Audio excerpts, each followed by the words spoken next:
This is how you use feminine energy to influence men. But I'm going to warn you, the knowledge and power I'm about to give you in this video can either be used for good or for evil. See, majority of women have no idea how much true power they possess when they understand how to properly step into their feminine energy. And by the end of this video, you'll have so much influence over the men that you're around that you'll be able to receive anything you want from them without ever even having to lift a finger.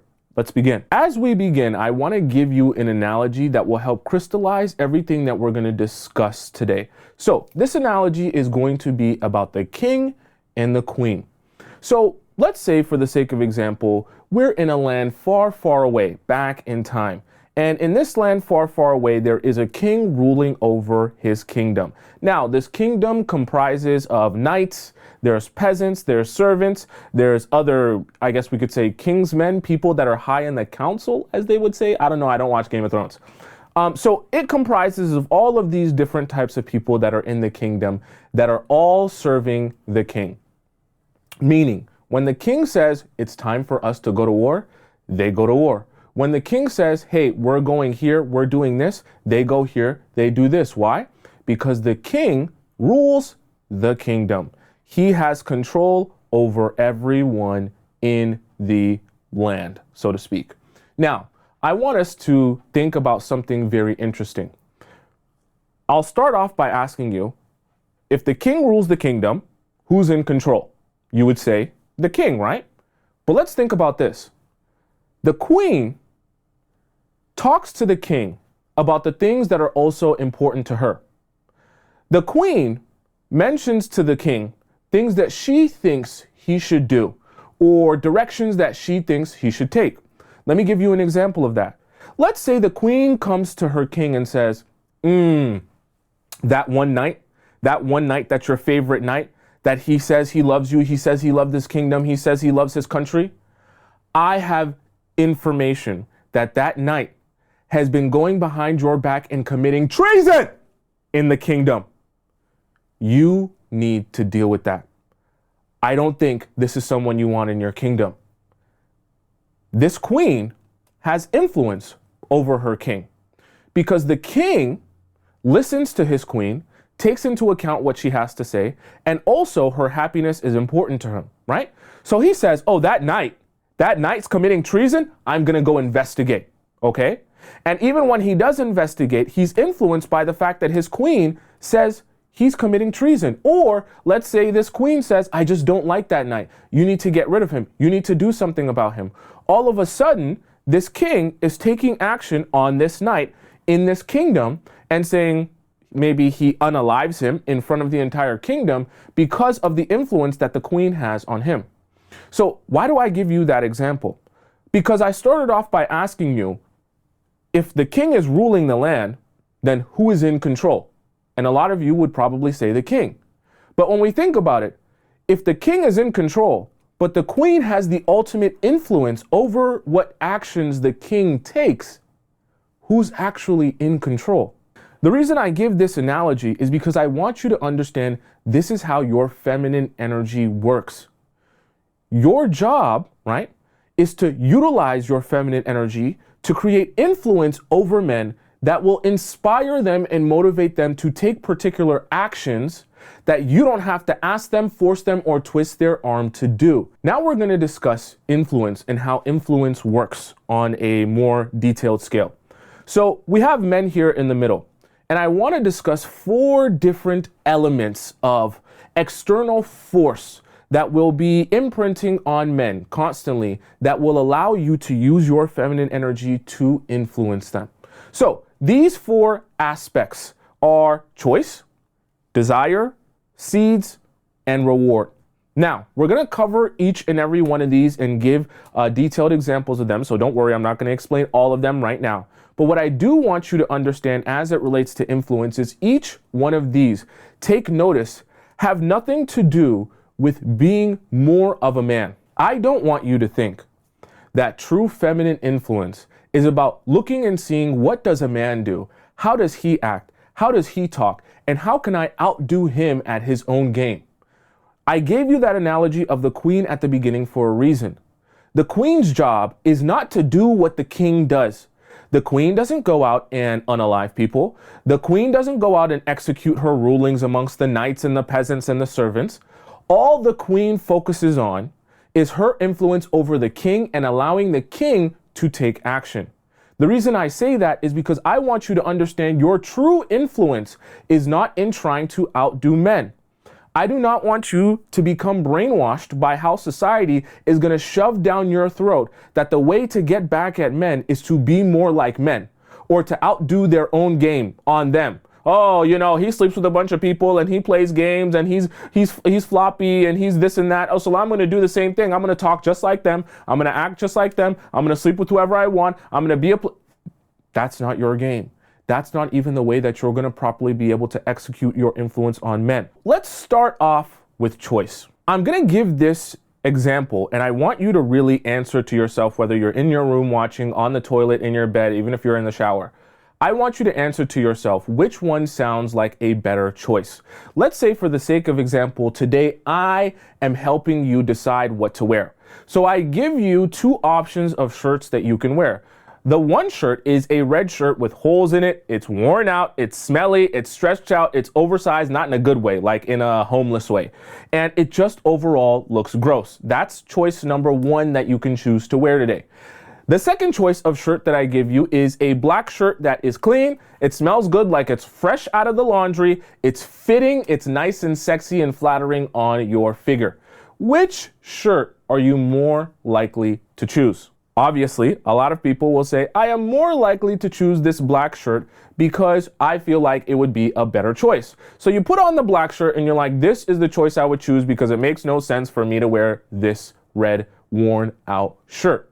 Now, this is very interesting because I gave you a choice, but I actually gave you an illusion of choice.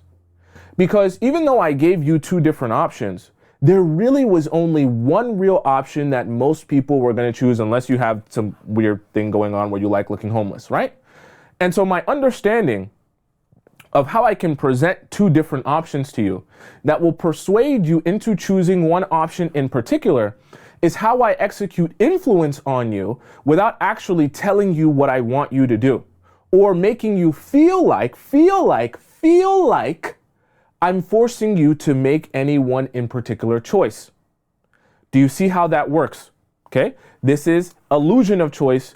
This is influence on your choices by knowing how to present my options to you. After understanding how the illusion of choice works, I want to give us a real life example so that you can understand how to apply this in an actual relationship with a guy. So let's discuss a hangout.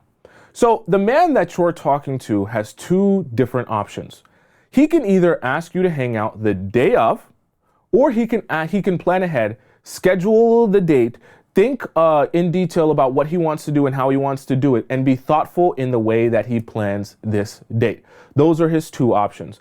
Now, in the first option where he plans the day of, you flat out always emphatically say no. You don't explain to him why you don't want to hang out. You don't give him excuses of why you don't want to hang out. You don't make him feel sorry about it. You don't say that you're sorry about it. You just say, no, I would rather not. That's it. That's why I put a no in a period. Okay? Now, in the other scenario, let's say every time he plans ahead, every time he's thoughtful about how he asks and, making sure that he's like, hey, we can do this on Thursday, today's Monday, and we can plan a thing, we can go here and we can do it at this time. Every time he does that, you respond with an emphatic, yes, I would love to, I would appreciate that, that would be amazing, that would be awesome. Now, when you give him this first choice, and this is how it goes, he ends up unhappy. Why?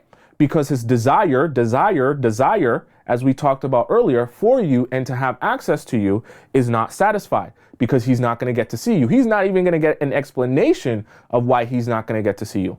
But in this scenario, where he actually is thoughtful about how he wants to spend his time with you and planning and organizing the hangout days ahead, he ends up being happy because his desire is satisfied for you because he wants access to you and he's able to get access to you through your response to him and your enthusiasm to also spend time with him. How does this example apply to the illusion of choice? Once again, you're using your femininity and his desire to be with you, his desire to have access to you, to give him the illusion of choice. You're not actually telling him, I want you to plan days ahead. I want you on the Monday to plan for the Thursday so that I can have time to know what I'm going to do, so that I can feel like you're being thoughtful, so that I can know that you're actually taking this serious. You're not telling him to do that. What you're saying, without actually saying it, is you're saying you have two choices. But one choice, you're going to be very unhappy with the result. The second choice, you're going to be very happy with the result, but the choice is still yours. And you're using the fact that a man approaches you and desires access to you to help to influence which choice he chooses to make. Do you see how that works? Similar to the red shirt, which was worn, nasty, and gross, and I presented it to you and I said, this is one of your options, knowing that you're gonna say, I really don't like this option. And then I presented to you a second option in the black shirt, which is clean, pristine, smells good, and looks good, that I know is gonna influence you to say, I like that option a lot better. Next, we're gonna discuss desire. Desire is very, very interesting because this is where a lot of women go wrong in thinking about desire and how to cultivate it. The moment they think desire, they're always thinking, is that about sex? Is that about spreading my legs and him penetrating himself inside of me? Oh my God, Tomisin, everything's about sex with men. Oh my God, why is it always about penetration? That's all they care about. That's all they think about. That's all they want. No. Real desire is really about everything else outside of sex. It feels sexual. It has sexual innuendos, but it's really not about sex.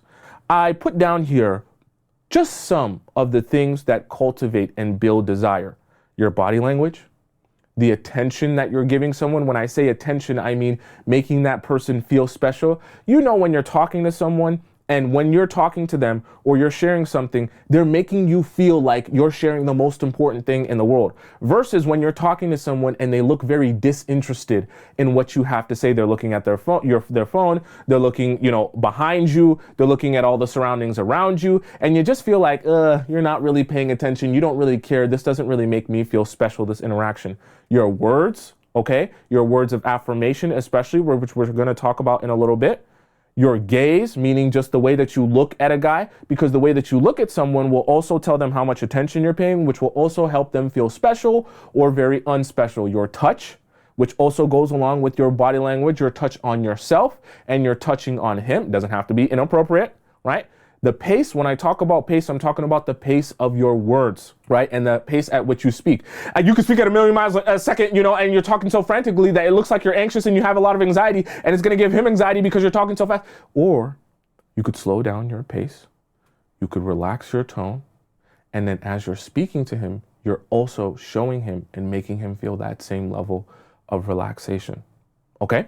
All of these things help to cultivate desire within a man, his desire for you. And remember, in your feminine energy, we're using his desire for you as a way to influence his choices that he makes, that pushes him and motivates him to take particular actions for you and in the relationship with you that don't require you to beg for it, that don't require you to ask for it, that don't even require you to lift a finger for it. We're going to discuss the red dress as it relates to desire so that I can give you guys a real world example of how desire is cultivated and how you can use it to influence men to take actions.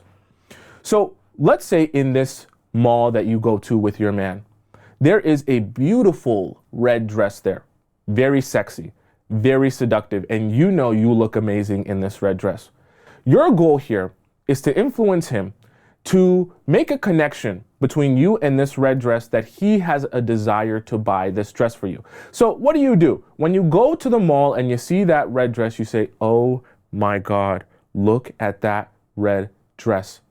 Knowing in your mind, he already loves red on you. Every time you wear red, he seems to eye you down. Every time you wear a tight dress, he's always looking at you. He's always complimenting you. He's always touching on you. You know how to work your magic on this man. You know what he responds to. So you're using that to influence this situation. Now you're talking up the red dress. You say, I need to try this red dress on. So you say, please come to the change room with me. I want you to see this red dress on me. So you go to the change room, you try on this red dress, You come out in this red dress and you indeed look very, very sexy, very, very seductive. He is very, very turned on and attracted to you. So you take this as an opportunity to go close to his ear and whisper in his ear, I would love to wear this red dress for you on a date. I know I would look so sexy and I love looking sexy for you.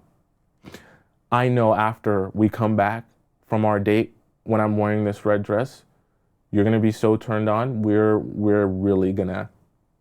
might not be able to last the entire date, right? Something along those lines. You get what I'm saying. So you use this red dress and you create a connection with this red dress to essentially help him say, okay, if you want to express your desire for me, or if you want to show me how much you desire me, then this red dress would be a perfect way to represent your desire for me. You're now taking this red dress and you're allowing it to represent desire. You're also allowing it to represent sexual tension. You're also allowing it to represent your connection together. We go on a date. You're painting a picture. We'll go on a date and you'll be able to, maybe he's an ass guy. You'll be able to see my ass in that red dress when I'm walking up the stairs in those beautiful heels that you love and my toes painted. You're painting a whole picture, very vivid picture. You're cultivating desire with your words and the way that you're describing this situation. You're making sure to hit key points that you know will turn him on the most. I'm not just talking about turning him on like making his pee-pee hard, but also making his mind hard, making him intrigued. Oh my gosh, this sounds so interesting. This sounds so magical. I would love to actually recreate the scenario that you're building in my mind. You hit every point that you know he enjoys. He's an ass guy, so you hit describing how your ass is going to look in this dress. You do a little spin for him so that he can actually see your ass in this dress. You do a little runway walk so he can watch you walking in this dress. You talk about how you're going to paint your toes the exact color he likes. Maybe he likes the French tips. You talk about, you see how you just go into all this detail. You paint this vivid picture. You create this connection between the dress and you. And then you also create butterflies between the dress and you. And now all of a sudden, as a man, what am I saying to myself? I'm saying to myself, before you've even said, I want you to get this dress for me, I'm saying, I want to get this dress for you. Why? Because this dress represents desire, it represents tension, connection. It makes me feel butterflies because now I'm invested in this. You've just used your femininity. You've used my desire to desire you as a masculine man against me or for me in order to influence me to make a decision that you wanted me to make. Once again, we're talking about the illusion of choice. You gave him a choice whether to get the dress or not, but you made the choice of getting the dress a lot more interesting and magical than not getting the dress. Okay, so for our next point, we're gonna discuss seeds. Seeds are very interesting. Planting seeds is also very interesting. Let me tell you how seeds work. So seeds are ideas. That's how I want you to think about them. The reason that seeds are ideas is because when you speak to a man, when you talk to him, understand everything you're saying, everything you're discussing, everything you do, you should be thinking about what seed am I planting here? Because what's supposed to happen is these seeds, AKA these ideas, they grow roots in a man's mind. And when they grow roots in this man's mind, over the course of time, they eventually sprout a tree. I call this tree an action tree. The reason I call this an action tree is because you're not telling him when you plant these seeds exactly what action you want him to take. When you're planting these seeds, all you're doing is putting something, an idea in his mind, just enough for it to work on him, massage itself in his mind over the course of time, that he believes that he has his own idea of what the best course of action is for him to take. And then when he takes that action, it sprouts up and it feels to him as if it's a genuine thought for himself based on his own ideas. This is very tricky. This is very interesting because this is about influencing someone, but to the point where they feel like your influence isn't even present on them. And they think that their actions are a function of what they believe they should be doing, when they're actually a function of what you implanted inside their own mind. Now let's go into a real world example of how you plant seeds in a man's mind to have him take action for you, okay? In this example, we're calling this show and tell. So you have some red roses. Your favorite thing in the world is red roses. You love receiving red roses from a man. Red roses makes you very, very happy. So, in order for you to communicate how you want red roses from a man, you have to do what I call making an association. Remember how I talked about planting seeds? You want those seeds to grow roots that influence him to take action with this action tree, as we so call it, okay? So in this scenario, you want red roses from him, but in your feminine energy, you're not going to beg a man to give you red roses. So what do you do instead? You use association by every time you walk by a pile of red roses, whether it's in the store, in the mall, anywhere you see red roses, you make sure to stop.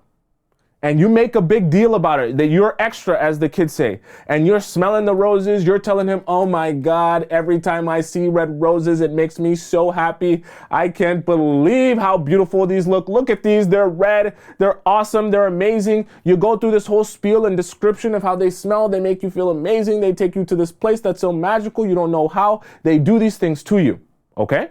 You're making that association. Every time you're watching a movie or a TV show together and one of the characters gets delivered a pile of red roses in a bouquet or however it is that the roses end up on the TV screen, you always stop to mention, I love red roses. Oh my God, those roses are so beautiful. Oh my God, I can't believe how beautiful those red roses are. Emphasis and association. Again, you post them on your story if you're active on social media. Let's say you go and you get red roses for yourself, or your mom delivers them for you, or you're giving them to your mom or giving them to a friend, right? You take a picture of them, you post it on your story to also create that association. You have them in your house. You buy them for yourself periodically. So when he comes over to your place, he's seeing red roses on the dinner table. He's seeing red roses on the counter and he asks you, oh, where'd you get those roses from? Oh, I bought them for myself. You know how much I love red roses. So I was just in the mall and I wanted to get them for myself because they looked so beautiful. What are you doing? You're creating an association, which is planting a seed inside his mind that is going to eventually sprout an action tree. How does this sprout an action tree from this association? Because now, all these times that you've taken time to make sure to emphasize and create an association between how red roses constantly make you happy, and you also understand that he has a desire for you in his masculine energy because he wants you, he wants to be with you, he wants to make you happy, similar to how the king has a desire for his queen to make her happy and to execute on the things that she thinks he should be doing, right? Now, you're using this association when he says, okay, I want to make my woman feel special. I love her. And maybe it's her birthday, or it's Christmas, or it's Valentine's Day. And I'm thinking of what I can do to make this day, make this moment very special of her, for her. Now, all of a sudden, he's thinking to himself, I got a great idea. I'll get her red roses because I know I'm super smart. I'm a thinking man, me thinking man. I know every time she walks by these red roses, she always stops and emphasizes how much she loves them. She always talks about them when she sees them on TV. She's always posting them on her story. She always has them in her house. Now, all of a sudden, I feel like I'm a smart man if I go out and I get her red roses for her birthday or for Valentine's Day because I know how much she loves them. But do you see how you've just influenced a man to take a particular action that you wanted him to take, but he feels like this action is genuine to himself because you've helped him make an association and helped to plant that seed in his mind. That seed has grown roots and now it's influenced him to take action and it's grown into this action tree, as we call it. So let's talk about reward here. I want you to understand your man is a lot like a dog in multiple senses of the word, but in this sense, he's a lot like a dog in the way that he responds to rewards. Your man is a dog, and dogs love dog treats, okay? So dog treats make your man happy, okay? Your man's just like a dog, which also means more treats, more happy. The more rewards he gets, right? The more happier he is for the rewards he gets. What's also happening is your man is going to begin creating an association with good action and the reward being the dog treats. Now, this is very interesting because you might be asking yourself, okay, I give my man a reward, dog treats, then he's happy. He's happy. He creates an association. He wants to continue doing this because more treats, more happy. Cool. So I probably give him treats by getting on my knees and slurping him off. I probably give him treats by spreading my legs wide open and allowing him to penetrate me because I know men love sex. So I'm assuming sex is the reward, right? Typical man thing. No. See, this is why I say when you're cultivating your feminine energy and how to influence men, it's actually not what you think it's going to be. So when you're rewarding men and you're giving him his dog treats, I actually don't need you to do anything sexual. Now, you're going to implicate some things that are sexual in nature, but it's more about desire than it is about the act of actual sex.